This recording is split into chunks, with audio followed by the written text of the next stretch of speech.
Halo semuanya, perkenalkan nama saya Asila Faidina Umar dari kelas Manajemen Bisnis Pariwisata kelas A.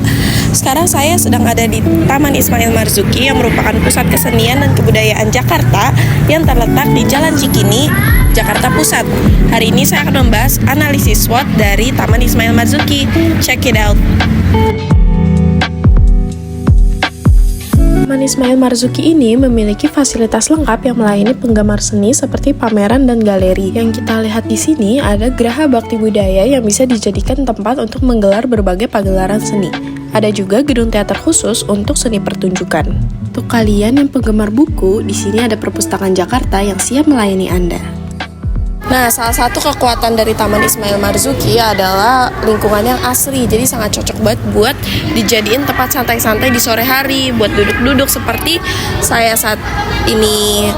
Dan dia enak banget deh pokoknya buat dinikmati bersama teman dan keluarga, ataupun siapapun. Selain itu, arsitektur di Taman Ismail Marzuki ini juga sangat estetis dengan desain bangunan yang artistik.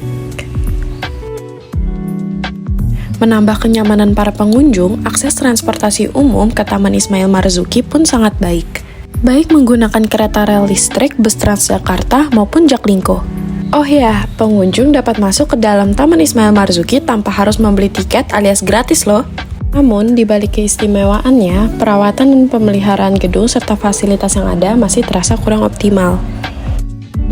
Selain itu, keamanan di area-area publik seperti tempat parkir masih menjadi perhatian besar.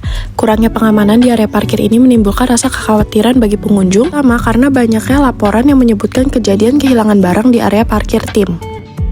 Nah, sekarang di belakang saya sedang ada Festival Literasi Jakarta, dan ini bisa menjadi salah satu peluang bagi Taman Ismail Marzuki.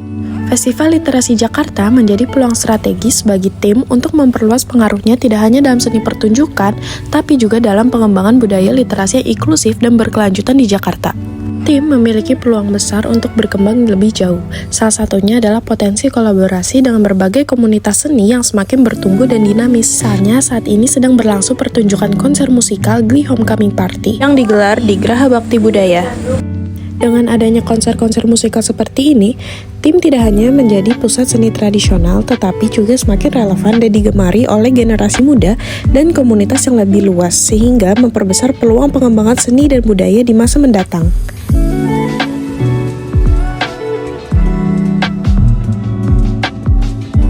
Revitalisasi Taman Ismail Marzuki juga memberikan sejumlah peluang strategis yang dapat dimanfaatkan untuk mengembalikan dan menguatkan posisi tim sebagai pusat kebudayaan dan seni yang ikonik di Jakarta. Dengan dukungan pemerintah melalui alokasi dana dan pengelolaan profesional, revitalisasi ini memungkinkan tim tumbuh menjadi simpul ekosistem kebudayaan yang terintegrasi dan berdaya tarik tinggi. Secara keseluruhan, bangunan ini menggambarkan pinisi, perahu layar tradisional Bugis Makassar, Sulawesi Selatan yang biasa digunakan untuk pengangkutan barang antar pulau. Atap yang bertingkat merepresentasikan terasering, lahan miring yang dibuat bertingkat-tingkat berfungsi jika longsor. Sementara kaca jendela di gedung ini adalah parti berlaku. Melansir laman Jakpro, bangunan baru ini diarsiteki Andra Matin. Desainnya adalah gambaran dari lagu Liga 28 ciptaan Ismail Marzuki.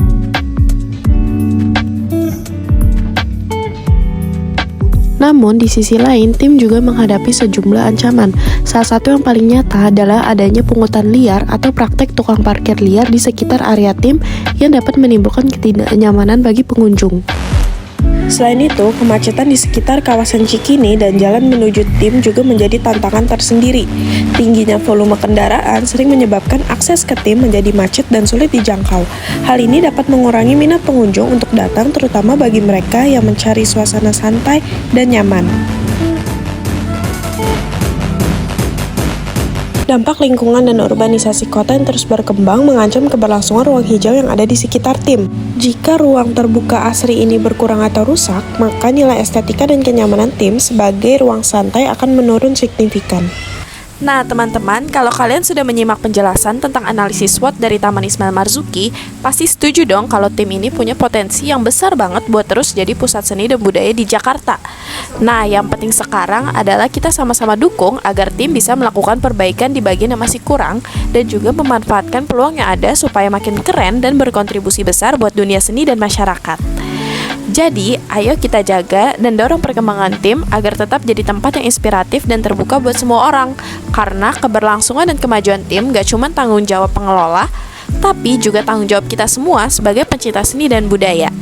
Terima kasih.